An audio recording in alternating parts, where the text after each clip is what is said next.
राज्यामध्ये महाविकास आघाडीचं सरकार येईल, काँग्रेसचं सरकार येईल, किंबहुना जिल्ह्यामध्ये देखील एक चांगलं वातावरण या जिल्ह्यामध्ये होतं.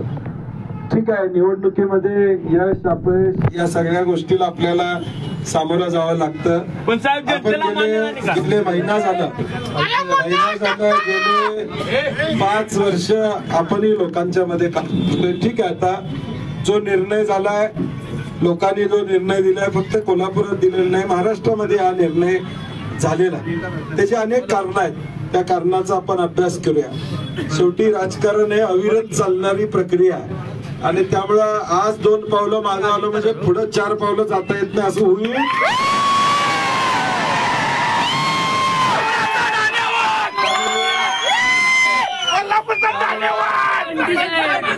त्यामुळं आपण टेन्शन घेऊ नका.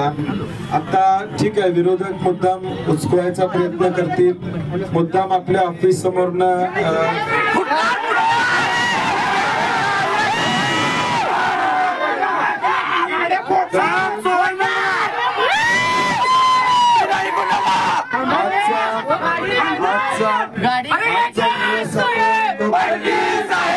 आजचा दिवस आपण लोकशाही